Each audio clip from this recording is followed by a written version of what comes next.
आज का जो उद्देश्य है, आज हम बात करेंगे। एक तो जो भी घटनाक्रम हुआ पूरा, उस घटनाक्रम के साथ साथ मेरा एक विजन भी है अपना, कि मैं क्या करना चाहता हूँ, उससे संबंधित बात करेंगे।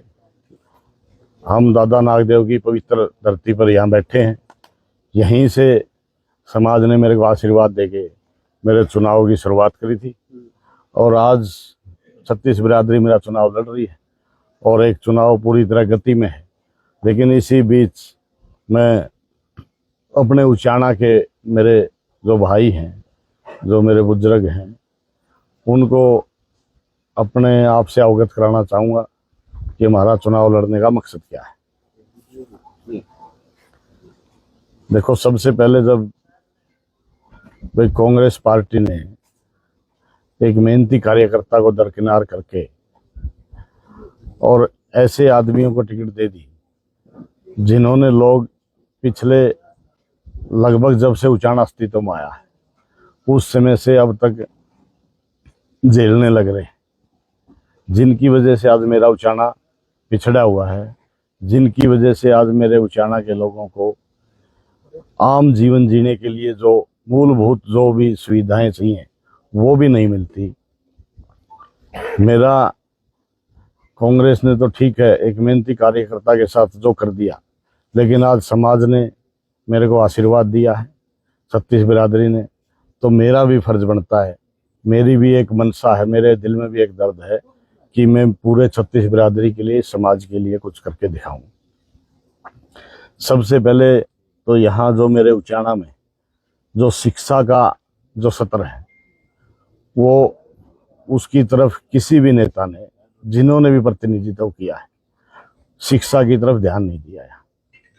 आज शिक्षा की कमी होने के कारण मेरे उचाना रोजगार के क्षेत्र में भी बहुत ज़्यादा पिछड़ा हुआ है, और पिछली सरकार के कारण भी उचाना ही नहीं हरियाणा भी बेरोजगारी में आज नंबर 1 पर पहुंच रहा है। जो शिक्षा का सत्र है, मेरी एक मनसा है कि मैं अपने लेवल पर पर्सनल संज्ञान लेकर के यहाँ जो माध्यमिक शिक्षा है, प्राथमिक शिक्षा है, उस शिक्षा के अंदर जो सरकारी स्कूल हैं, पर्सनल संज्ञान लेकर के उन स्कूलों का और शिक्षा का स्तर सुधारने का काम करूँगा।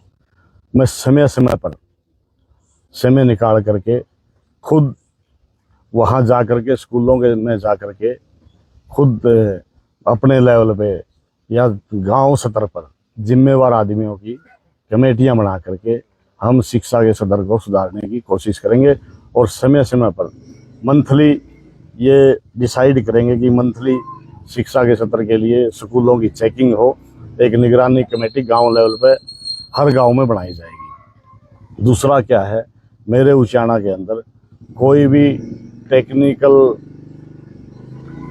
शिक्षा के लिए कोई व्यवस्था नहीं है, जिससे बच्चों को कोई स्किल डेवलपमेंट के लिए कोई व्यवस्था नहीं है, जिससे बच्चों में स्किल रोजगार के लिए भाई अपने हुनर पैदा हो जाए उनमें, उनके हाथों में, और वो ज़्यादा मतलब उन्हें धक्के ना खाने पड़े, अपना हुनर अपने हाथों से कुछ करके वो कमा सके, अपना रोजगार ढूंढ सके। तो मैं विशेष ध्यान दूंगा। एक तो स्किल डेवलपमेंट के प्रोग्राम उचाना में चलवाया करूंगा मैं, इससे सरकार से भी मैं अपनी तरफ से पूरी कोशिश करूंगा प्राथमिकता के आधार पर।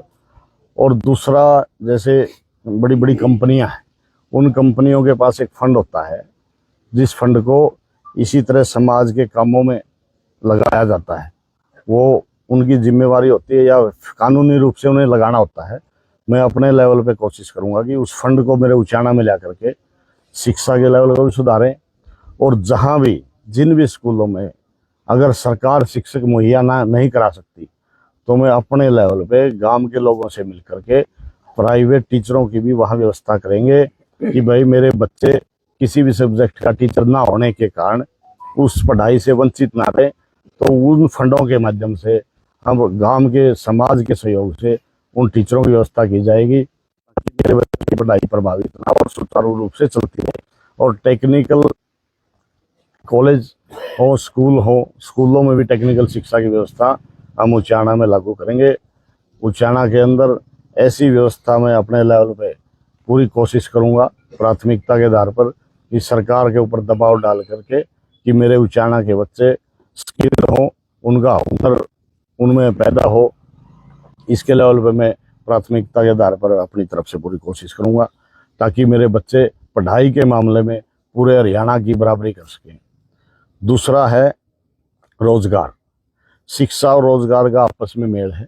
अगर शिक्षा अच्छी होगी, अगर दोनों तरह की शिक्षा, स्किल्ड भी बच्चे होंगे, टेक्निकल शिक्षा भी उन्हें मिलेगी, तो रोजगार में ज़्यादा दिक्कत नहीं आएगी। मैं अपने बच्चों के लिए सरकारी नौकरियों में तो हम अपना हिस्सा मांगे ही मांगेंगे, उसकी लड़ाई तो हम लड़ेंगे और बिल्कुल युद्ध स्तर पर लड़ूंगा। आज तक जो मेरे उचाना को जो हमारे हक छीने गए हैं उचाना के हकों को पूरे बाहर बांटा गया है, क्योंकि जो उचाना में नेता प्रतिनिधित्व करते हैं वो पूरे हरियाणा का ठेका उठाए रहे। मैंने पूरे हरियाणा का ठेका नहीं है, मैंने पहले मेरा उचाना संभालना है, मेरे उचाना के भविष्य को देखना है। तो जो उचाना के बच्चों के रोजगार की लड़ाई में प्राथमिकता के आधार पर लड़ूंगा और उसके लिए सरकार से मिलकर के यहाँ उद्योग धंधा स्थापित करवाएंगे, जिससे कि मेरे डिग्री डिप्लोमा करे हुए बच्चे हैं उनको यहाँ अपने घर में रोजगार मिल सके, और जो मेरे अनस्किल्ड भाई हैं, जो अनपढ़ हैं, उनको भी उद्योगों के माध्यम से वहाँ उस उद्योग के आसपास अपना वो रोजगार स्थापित कर सकें, जिससे बहुत हद तक बेरोजगारी की मतलब जो समस्या है इस पर मैं मेरे उचाना की काफ़ी हद तक कोशिश होगी कि इसको कम किया जाए। दूसरा है खेल है। यहाँ प्रतिभाओं की कमी नहीं है, गांव में इतनी प्रतिभाएं छिपी हुई हैं, लेकिन दुर्भाग्यवश किसी भी नेता ने इस तरफ ध्यान नहीं दिया। यहाँ बच्चों को सुविधाएं ना होने के कारण बहुत से मेरे बच्चे नेशनल लेवल पर, स्टेट लेवल पर जा कर के वो वहीं रह जाते हैं। उनकी पैरवी करने वाला नहीं है कोई, उनकी तरफ ध्यान देने वाला नहीं है कोई। आम साधारण परिवारों से होने के कारण खिलाड़ियों को अच्छी डाइट है, उसकी व्यवस्था नहीं होती। यहाँ मैं सरकार से मिल करके अच्छे लेवल की खेल नर्सरियाँ मेरे उचाना में स्थापित करवाऊंगा और एक सभी सुविधाओं से सुसज्जित स्टेडियम, बड़ा स्टेडियम जिसके अंदर अच्छे कोचों की व्यवस्था हो, सारी सुविधा हो। मेरी प्राथमिकता होगी कि उचाना के अंदर खिलाड़ियों के लिए एक अच्छा स्टेडियम यहाँ सरकार से बनवाऊंगा मैं, और उसके साथ साथ जितने भी बड़े गांव हैं मेरे, वहाँ भी जो एक स्टेडियम की व्यवस्था होगी, जो पंचायत के साथ और गांव के लोगों के साथ मिलकर के वहाँ व्यवस्था की जाएगी और अच्छे कोचेज का प्रबंध वहाँ किया जाएगा।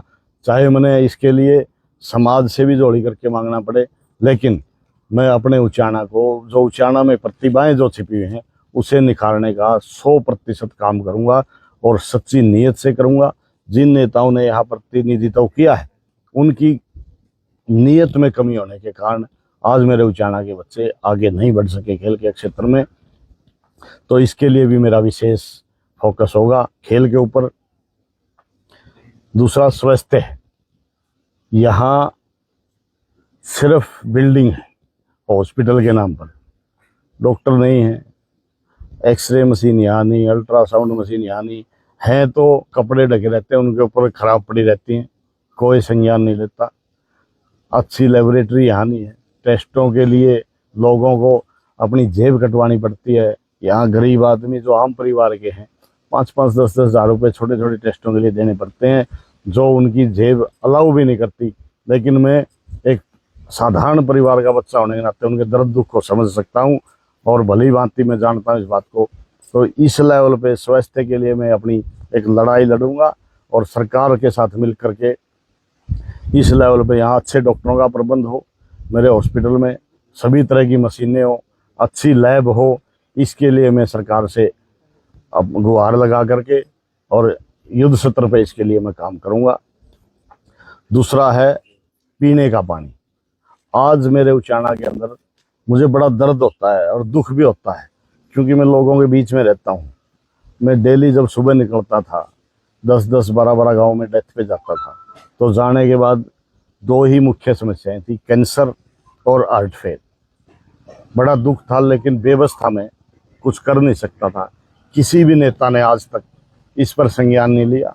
वो प्रदेश स्तर के नेता भी यहाँ रह लिए, राष्ट्रीय स्तर के नेता भी यहाँ रह लिए, किसी भी नेता ने ये बात नहीं उठाई कि भाई इतने बुरे हालात हैं आज प्रदेश में कि लोग डेली, मतलब मैं हूँ हर गांव में 2-2 4-4 की एवरेज है, कोई कैंसर से मर रहा है, कोई हार्ट फेल से मर रहा है। इसके लिए मैं पर्सनल संज्ञान लेकर के, जिसमें पानी सबसे बड़ी समस्या है यहाँ मेरे उचाना में, पीने का पानी तक नहीं है। मैं अपने लेवल पे सरकार से गुहार लगा करके सबसे पहले मेरी प्राथमिकता होगी कि 65 के 65 गाँव में पीने के पानी की बहुत बढ़िया सुविधा हो। और खासकर जो मेरा एससी समाज है, एसटी समाज है, जो इस समाज के मेरे भाई हैं, मैं जब भी इस गांव में जाता हूं मुझे ज़्यादातर यही समस्या मिलती है, जो मेरी माताएं बहनें उस समाज की कहती हैं कि हमारा तो पानी नहीं पहुंचता। मेरी विशेष फोकस होगा उस समाज के लिए कि वह उनके प्रॉपर, उनका शुद्ध पीने का पानी की व्यवस्था उनके लिए हो। तो मेरे 65 के 65 गाँवों को मैं प्राथमिकता के आधार पर और युद्ध स्तर पर कार्य करूंगा पीने के पानी के लिए। पहले दिन से ही मेरी लड़ाई शुरू होगी कि मेरे 65 गाँव के हर परिवार को स्वच्छ साफ पीने का पानी मिले। ये मेरी प्राथमिकता के आधार पर मैं इसको शुरू करूंगा। दूसरा है खेती। खेती आज सबको पता है कि खेती आज घाटे का सौदा बन रहा है। सरकारें भी कह रही हैं कि भाई एमएसपी देंगे, पीछे बीजेपी ने भी खूब जुमले फेंके, लेकिन आप सबके सामने है कि किसान के लिए किसी ने कुछ नहीं किया। मैं एमएसपी की लड़ाई तो सरकार के साथ मिलकर लड़ूंगा ही लड़ूंगा, और किसान को एमएसपी दिलवा के रहेंगे।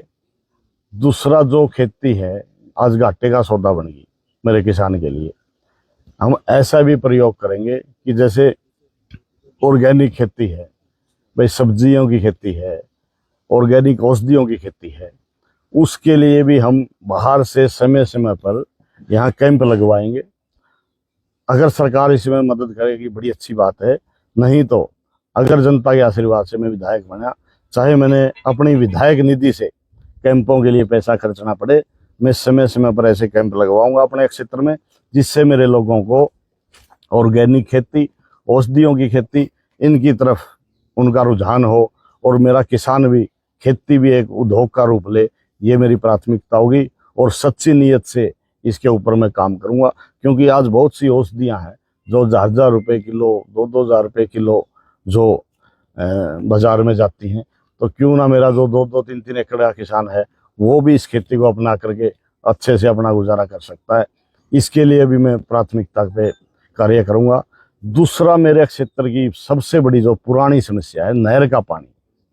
अनेकों नेता यहाँ आए, दोनों परिवारों ने यहाँ भाई हाँ भरी लोगों की भाई यहाँ नहर का पानी देवांगे, लेकिन किसी ने भी पर्सनल संज्ञान नहीं लिया सच्ची नीयत से, सिर्फ चुनाव के समय वादा करके और फिर उसकी तरफ कोई ध्यान नहीं दिया। लेकिन मेरे मन में एक दर्द है, क्योंकि मैं खुद किसान का बेटा हूँ। जो नहर के पानी की तो हमारी समस्या है, जो मेरे खास कर ये यहाँ के 25-30 गांव जो इसके हैं क्षेत्र के, इनके लिए, और जो उधर भी कुछ गांव है मेरे उचाना से परली तरफ, वहाँ भी एक नहर के पानी की कई गांव में बहुत बड़ी समस्या है। तो मेरा दर्द ये है, और जो लोगों का दर्द है, ये मेरे अंदर एक कसक है कि नहर का पानी तो मैं दिलवा के ही रहूँगा। इसको दिलवाने के लिए मैं चैन से नहीं बैठूंगा। और जो मेरे प्यासे खेत हैं, जो इन नेताओं ने जिन्होंने यह राज किया है, उनकी गंदी नीयत के कारण आज उचाना क्षेत्र के खेत नहर के पानी से प्यासे हैं। इस समस्या को मैं जड़ से खत्म करने का काम करूंगा और सरकार से मिलकर के प्राथमिकता के आधार पर मुख्यमंत्री से गुहार लगा करके नहर के पानी की व्यवस्था करना यहाँ मेरी प्राथमिकता होगी। जो हमारी एक पुरानी मांग है डक्कल हेड से, सरकार के लिए कोई बड़ी चीज़ नहीं होती, बड़ी बड़ी वहाँ आज तो शाम में देख लो आप, बंसीलाल ने इतने ऊंचे ऊंचे टिल्लों में पानी पहुँचा दिया था। तो जब नीयत आदमी की सही हो तो कोई भी चीज़ असंभव नहीं है। और पानी के मामले में मेरी नीयत 100% सही है और 100% मेरा दर्द है नहर के पानी के लिए। तो मैं इस नहर के पानी की व्यवस्था 100% इन प्यासे खेतों के लिए करूँगा। दूसरा, मेरे उचाना क्षेत्र के कुछ गांव ऐसे हो गए, बारिश होते ही वहाँ की फसल ख़त्म हो जाती है। जो इधर मेरे जैसे पेग्गा है, कुछ छत्तरगा और ढोला का एरिया आ जाता है इन गाँव का, वहाँ से निकासी का प्रबंध करेंगे। और जिन गाँव में पानी की कमी रहती है, ऐसा प्रबंध करेंगे कि वहाँ का पानी दूसरी जगह जहाँ थोड़ा सूखा है या पानी कम रहता है वहाँ उसे पहुँचाने की व्यवस्था करेंगे। दूसरा, उधर सुरबरा की तरफ की मेन समस्या है कि बारिश में वहाँ भी बहुत ज़्यादा पानी खड़ा हो जाता है। वहाँ भी जो पानी का जो मतलब जल भराव जो हो जाता है नहर के पानी में और फसल खराब हो जाती है, उसके लिए भी मेरी प्राथमिकता होगी, क्योंकि मैं धरातल की सारी समस्याओं से भली भांति वाकिफ हूँ और मेरे मन में भी एक ये कष्ट है और दर्द है। तो इन सभी समस्याओं को मैं जड़ मूल से खत्म करूँगा। दूसरा, मेरे जो भाई हैं उचाना क्षेत्र के, यहाँ रोजगार की कमी में उनको विदेशों में जाना पड़ता है। यहाँ रोजगार ना होने की वजह से वो अपने माँ बाप से 7-7, 8-8 साल मिल नहीं सकते, अपने परिवार से दूर रहते हैं और वहाँ भी बेचारों को दिहाड़ी ही करनी पड़ती है। मेरी ये भी प्राथमिकता होगी कि उनके लिए भी यहाँ मैं ऐसा प्रबंध करूँ कि मेरे उन भाइयों को अपना घर छोड़ के विदेश ना जाना पड़े, अपने परिवार से ना बिछड़ना पड़े। तो इसके लिए मैं प्राथमिकता के आधार पर उचाना से ही कुछ ऐसा प्रबंध करूँगा सरकार से मिल करके कि एक ये उचाना से शुरू हुई मुहिम पूरे प्रदेश में जाए और पूरे देश में जाए, ताकि उचाना का या हरियाणा का जो ब्रेन है वो ड्रेन ना हो। यानी ये जो दिमाग मेरे उचाना के भाइयों में, मेरे हरियाणा के भाइयों में जो परमात्मा ने दिया है, इतनी बुद्धि दी है, उस बुद्धि का प्रयोग मेरे प्रदेश के अंदर ही हो, प्रदेश को आगे ले जाने के लिए हो, प्रदेश की उन्नति के लिए हो, प्रदेश की तरक्की के लिए हो। इसके लिए मैं उचाना से शुरुआत करूंगा और इस मुहिम को हम पूरे हरियाणा में पहुंचा के रहेंगे। दूसरा, एक सबसे बड़ी समस्या मेरे क्षेत्र की है बसों की समस्या। जो बहुत से मेरे ऐसे गांव हैं जहां बस नहीं पहुंचती, रोडवेज की बसें नहीं पहुंचती या प्राइवेट बसें, सरकार ऐसी उनको व्यवस्था नहीं दे रही। तो मैं खुद भी देखता हूं, जब मैं सड़क से निकलता हूं तो मेरी जवान बेटियां बस स्टैंडों पर खड़ी रहती हैं, कैसे वो स्कूलों में पहुंचती, कॉलेजों में पहुंचती है। मैं बड़ी भांति इस बात को समझता हूं। मैं इस चीज़ का पहले दिन से ही संज्ञान लेकर के बसों की सुविधा मेरी बहन बेटियों के लिए अलग से सरकार से भी गुहार लगाऊंगा और सरकार इसकी व्यवस्था कर देगी, बड़ी अच्छी बात है। चाहे मैंने समाज से जोड़ी फैला करके ये मेरी बेटियों के लिए मांगना पड़े, मैं समाज से और अपनी विधायक निधि से चाहे मेरे को लगाना पड़े, मैं झोली फैला करके समाज से इन मेरी बेटियों के लिए बसों की व्यवस्था मैं जरूर करूँगा। इसके लिए मेरे मन में एक पीड़ा भी है और एक दर्द भी है, लेकिन अब तक ऐसा था कि मेरे हाथ में कुछ नहीं था, मैं कर नहीं सकता था कुछ। लेकिन जिस जनता ने, जो जनता मुझे जिम्मेदारी देने लग रही है, जो इतना प्यार देने लग रही है, तो मेरा जब भी फर्ज बनता है उन लोगों के लिए कि मैं भी कुछ करके दिखाऊं। जैसे आज लोग मुझे चुनाव लड़ने के लिए हर तरह की सहायता दे रहे हैं, तो मुझे पूरा विश्वास है जो मैं ये बीड़ा उठाऊंगा निश्चित रूप से पूरा समाज इसमें मेरी मदद करेगा। और मैं समाज से भी गुहार लगाऊंगा और सरकार से भी गुहार लगाऊंगा कि ये जितनी ये व्यवस्था है बेटियों के लिए, बहनों के लिए स्कूल और कॉलेजों में जाने के लिए, इसमें मेरी सरकार भी निश्चित रूप से मदद करेगी, मुझे पूरा विश्वास है। और समाज तो करेगा ही करेगा। तो मैं अपने लेवल पर इन सभी समस्याओं को जड़ मूल से ख़त्म करना चाहता हूँ। और मैं ये भी कहता हूँ, अगर मैं ये जो आपके सामने बोल रहा हूँ अगर मैं नहीं करने पाया तो मैं एक वादा भी करता हूँ कि दोबारा मैं किसी भाई से वोट मांगने नहीं जाऊँगा।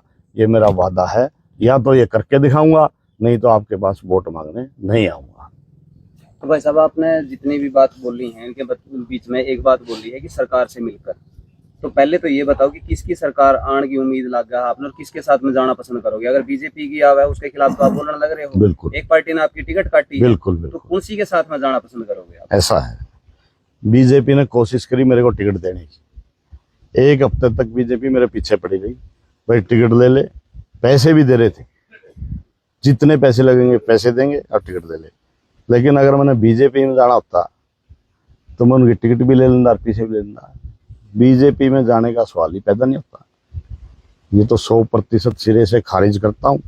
मैं अपने भाइयों के बीच में रहना पसंद करूँगा, बीजेपी में नहीं जाऊँगा। हाँ, लेकिन विधायक बनने के बाद विधानसभा में अपनी लड़ाई युद्ध स्तर पे लड़ूंगा और विधायक के पास इतने अधिकार होते हैं कि वो ये जो मैंने बातें कही हैं इन्हें मैं लड़ाई लड़के अपने लेवल पे करवा सकता हूँ, चाहे मैं उस पार्टी में शामिल हो रहा हूँ, चाहे उसको समर्थन दे रहा हूँ चाहे नहीं दे रहा हूँ, लेकिन ये लड़ाई है, मैं ये लड़ाई विधानसभा में लड़ूंगा, सड़क पे लड़ूंगा, विधानसभा के बाहर बैठ के लड़ूंगा। अगर आप जो कह रहे हो वो बात होती है, तो ये नहीं है कि अगर उस पार्टी की सरकार आती है तो मैं काम नहीं करूँ, ये मैं लड़ाई लड़के करवाऊंगा। लेकिन बीजेपी में जाने का तो सवाल ही पैदा नहीं होता। हाँ ठीक है, कांग्रेस ने मेरी टिकट काट दी, वो एक अलग बात है भाई। कांग्रेस ने एक अच्छे मेहनती कार्यकर्ता को दरकिनार किया है और ऐसे लोगों को टिकट दे दी जिन्होंने उचाना का शोषण ही किया है, उचाना के साथ धोखा किया है, और किसानों के साथ भी धोखा किया, नौजवानों के साथ भी धोखा किया, मेरे प्यासे खेतों के साथ भी धोखा किया। लेकिन निश्चित रूप से अगर कांग्रेस की सरकार आई तो कांग्रेस के साथ मेरी लड़ाई नहीं है, भूपेंद्र सिंह हुड्डा के साथ मेरी विचारधारा मेल खाती है, इसमें कोई दो राय नहीं। तो मैं अगर सरकार आ गई तो सरकार को समर्थन दूंगा, इसमें कोई दो राय नहीं, और उनके साथ मिलकर काम करूंगा और अपने क्षेत्र के काम करवाऊंगा। मैं ना तो घमंड करूंगा, जिस तरह से पीछे नेताओं ने ये कहा है कि मेरी मुख्यमंत्री के साथ नहीं बनती, मेरी उसके साथ नहीं बनती, या मैं एसपी को फ़ोन नहीं करूंगा, मैं डीसी को फ़ोन नहीं करूंगा। मैं मेरे लोगों के लिए चाहे किसी के पैर भी पकड़ने पड़े, मैं पैर भी पकड़ूंगा, मैं फ़ोन भी करूंगा, मैं हाथ भी जोड़ूंगा, मैं सब कुछ करूंगा मेरे अपने भाइयों के लिए, अपने क्षेत्र के लिए, अपने लोगों के लिए, इनका काम करवाने के लिए, इनका जीवन स्तर ऊंचा उठाने के लिए, इनको मूलभूत सुविधाएं देने के लिए मैं किसी भी हद तक जा सकता हूँ। दूसरे जितने भी निर्दलीय प्रत्याशी उठ रहे हैं उनके आपको पर आरोप लगाया है कि आप मैंने तो जनता बीच में जाएगा झूठा रहो हो और आपकी बाहर का फंडिंग होने लग रही है। ऐसा है, सारा उचाना मन जाने भाई कितनी फंडिंग बैठता है, समाज पीछे देने लग रहा, समाज चुनाव लड़ने लग रहा। चलो ठीक है, वो अपने भाई हैं, जो उनके मन में हुआ है उन्हें कह दिया, कोई बात नहीं है, या उनकी सोच है। पूरा उच्चारण मेरा भाई कितनी फंडिंग गलत हो रही, हर बिरादरी मेरे को सम्मान दे रही है, हर बिरादरी मेरे को मेरा सम्मान कर रही है, आर्थिक मदद कर रही है, और सारा समाज ने मेरा है। इस पर ज्यादा मैं कुछ नहीं कहना चाहता। वीरेंद्र जी ये भी कह रहे हैं भाई अगर उनके पास पैसे थे नहीं बोला फिर इतनी बड़ी बड़ी गाड़ी करता है। चलो पैसे थे नहीं, पैसे थे, पैसे मैंने समाज के लिए काम किया है, चलो एक पार्टी के लिए भी काम किया है। तो अगर सुबह घर से निकलता हूँ तो पैसे के बगैर तो घर से डिंग नहीं दे सकते। मैं भी किसान परिवार में जन्म ले रखा, मैंने भी ठीक संपन्न परिवार में जन्म लिया था। वो अलग है कि मैंने सब कुछ अपना समाज में बीच में रहते हुए न्यौछावर कर दिया। तो ये तो चलो उनकी जो सोच में तो वो कह रहे थे कि बीजेपी के साथ में सीधी उनकी टक्कर है, तो आप भी बता दो आपकी किसके साथ में टक्कर है। ऐसा है, 36 बिरादरी मेरा चुनाव लड़ रही है, और जब समाज इकट्ठा हो जाता है तो मेरे ख्याल से टक्कर टुक्कर वाली बात नहीं रहती। मेरा तो एक ही टारगेट है, मैं 36 बिरादरी को साथ लेके चल रहा हूँ, और 36 बिरादरी के लिए मेरी मनसा है मैं उनके लिए काम करूँ, उनके बीच में रहूँ, उनके हर दुख दर्द को मैं भली भांति समझता हूँ, वही उनका दुख दर्द है, वही मेरा है। तो मैं पूरे समाज को लेकर के चल रहा हूँ। तो समाज ने फैसला कर रखा है, और समाज के आशीर्वाद से मैं विधानसभा में जाऊंगा। तो मेरे हिसाब से जब समाज खड़ा हो जाता है तो मुकाबले की तो मेरी ख्याल कोई बात नहीं रहती। जहाँ 36 बिरादरी की आहुति डल जाती है तो वो हवन 100% सक्सेस होता है। इसमें दूसरा एक और चीज ऐड में करूँ, देखो ये उचाना है 65 गांव है, कौन भाई निर्दलीय लड़ रहे हैं और किसके साथ मुकाबला है, ये ईमानदारी से हम आपके ऊपर छोड़ते हैं। आप 65 के 65 गांव में जाकर न्यू पूछ लो कि 50 गांव में कौन जीतने लग रहा है। भाई जो जीतेगा वो 65 गांव में तो जो जीतेगा वो ही तो जीतेगा। तो इन भाइयों का जो विषय आपने उठाया, जो ये दो निर्दलीय लड़ रहे हैं, इनके बारे में हम कोई बात नहीं करना चाहते। ये समाज को देखना है कि वो अपने अगर ये भी वीरेंद्र सिंह डुमरखा को हराना चाहते हैं और ये भी बीजेपी को हराना चाहते हैं, ये जो दोनों निर्दलीय साथी हैं ये एक बात कहते हैं कि हम भी इनका खूंटा पाड़ना चाहते हैं। आज हम आपके माध्यम से उचाना की जनता को और उनको भी ये पूछते हैं कि आज वीरेंद्र सिंह डुमरखा को और बीजेपी को हराने की जो ताकत रखता है वो वीरेंद्र गोगड़िया रखता है। अगर तुम वाकई में इस समाज का और उचाना का भला चाहते हो और उन दो लोगों को, दोनों ताकतों को हराना चाहते हो, तो आज इस भाई का समर्थन करो और आपको भी हम ये कहते हैं बिल्कुल ईमानदारी से, आप 65 के 65 गांव का सर्वे कर लो। यदि 65 के 65 गांव की दीवारें भी बोल रही हो कि इन गांवों में वीरेंद्र घोगड़िया जीत रहा है, तो नतीजा सबके सामने है। जब पंचायत लेकर संडील गांव में गए थे, समर्थन लेने के लिए गया हुआ गांव, बिल्कुल, तो उनके शब्द थे वहाँ बता दिए सारे तक थे। देखियो, जिस साथी के जो विचार होते हैं, इन भाइयों के साथ हमारी लड़ाई नहीं है, इसलिए हम अब इनसे इनके सवालों का जवाब दें, इन पे बात करें। ये कोई तुक नहीं है, उसकी बुद्धि लेने के लिए तो गए थे ना। देखो ये हमारा तो आई है वहाँ तक ये फलिया था ही होगी, तो उनकी भी तो क्या कुछ बोल लिया होगा नहीं आप। चलो अब कैमरे के सामने आप उनका समर्थन मांग रहे हो, लेकिन पूरा गांव गया था कि नहीं गया था? सर गए उनका क्या थे, कुछ था? सुनो, हमारा फर्ज था इस उचाना के भविष्य के लिए इकट्ठे करने की कोशिश थी। और मैं इस स्थिति में था कि समाज मेरे साथ, 36 बिरादरी मेरे साथ लगी हुई थी, तो मैंने ये चाहूँ था कि मैं पहल करूं और उन भाइयों से कहूँ भाई उचाना के लिए आप मेरी मदद कर दो। मदद मांगी थी, करना ना करना तो उन भाइयों का काम था। अब मैं इस पे ज्यादा कुछ नहीं कहना चाहता। आप ये बताओ बस, इसका मैं गोली डालने की बात हुई थी, तिनवा में तो गोली डाल देंगे, या आपके चुनाव का खर्चा देने की बात हुई थी? ऐसा है, ये वहाँ पूरा समाज मौजूद था, ठीक है।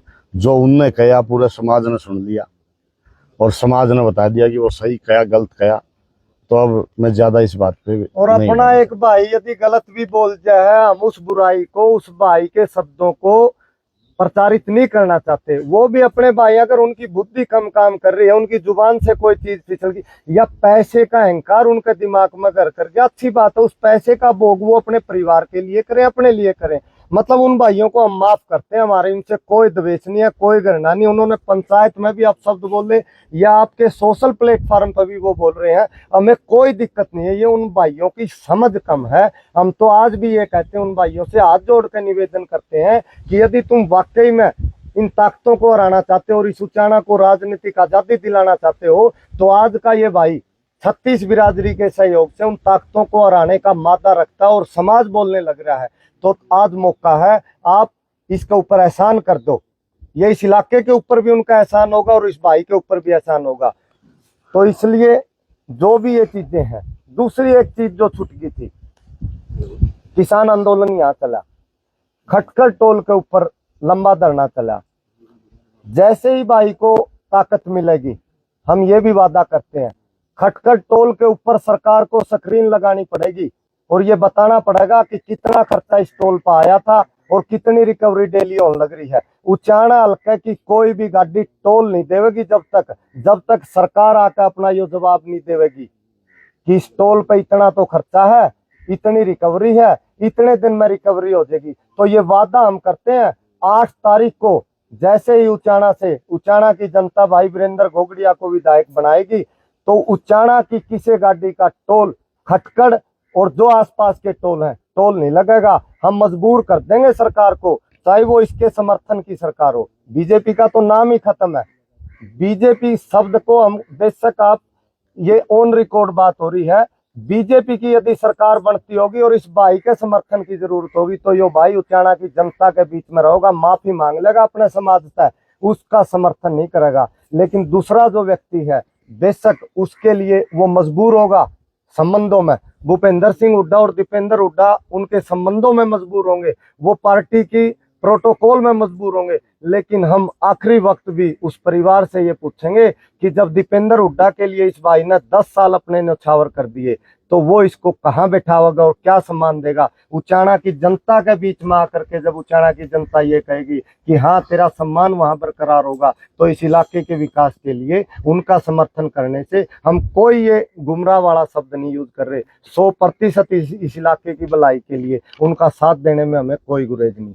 वीरेंद्र जी, एक चीज और है, जिस तरीके से 2019 का चुनाव में दुष्यंत चौटाला ने बीजेपी के खिलाफ वोट मांगे थे और लोगों की एक जनभावना थी, 47,000 की सबसे बड़ी जीत दुष्यंत चौटाला को थी, और एकदम मतलब वो बीजेपी में चले गए, तो लोगों का दिल टूट गया कि मतलब जिसके खिलाफ वोट मांगे उसमें चला गया। तो आप किस तरीके का विश्वास दिलाओ इस पब्लिक ने कि आज जो बयान दे रहे हो, क्योंकि दुष्यंत चौटाला ने भी इसी तरीके के बयान दिए थे, लोगों की भावनाएं भी जीती थी, दिल भी जीती, विश्वास भी जीता, क्योंकि जिस जगह आप बैठे हो एक धर्म की जगह मानी गई भाई, मंदिर चौपाली ये धर्म की जगह मानी गई है। 100%। और एक बात और कही गई है पंचायती राज में हो कि इस जगह पे बैठ के कोई झूठ नहीं बोल सकता। बिल्कुल किस तरीके से आप विश्वास दिलाओगे कि आप जो कह रहे हो ये सच है? ऐसा है। दुष्यंत चौटाला यहाँ से 200 किलोमीटर दूर का है और मेरा जन्म इन्हीं लोगों के बीच में हुआ है। मैं यहीं पला बड़ा हूँ। मेरी उम्र 47 साल होगी, तो इतना तो इन लोगों ने मेरे ऊपर विश्वास है कि तारा बेटा जो कहेगा वो 100% सच कहेगा।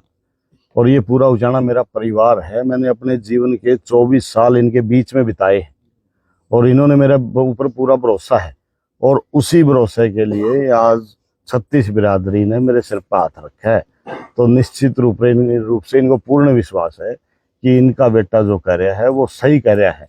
तो इसमें अविश्वास वाली तो बात ही नहीं है। और मैं जो इनका वादा कर रहा हूँ, मैंने इनके बीच में रहना है। मेरा नेताओं की तरह जमीर नहीं मरा, मेरा जमीर जिंदा है। मेरे अंदर इंसानियत है। इन बड़े नेताओं के अंदर जमीर नहीं होता, ना ये भावनाओं को समझते। मैं इन लोगों की भावनाओं की भी कदर करता हूँ। मेरा जमीर भी जिंदा है, मैंने आँखा की भी शर्म है और मेरे भाईचारे के बीच में मैंने रहना भी है। ना तो मैंने दिल्ली रहना, ना चंडीगढ़ रहना, ना मेरे दिल्ली कोठी, ना मेरे चंडीगढ़ कोठी। दूसरी इंदौर तो सिर्फ बुढ़ी रोड नाव है बाजे, उनके क्या आँखा ही शर्म है। मैंने तो इनके बीच में रहना है। अगर इनकी बात तो मैं मुकरूंगा इनके बीच कहिए तो मेरे खोसड़े लागेंगे। मैं कैसे के मुँह दिखाऊंगा इन्हें? तो ये तो 100% इनका मेरे ऊपर विश्वास है।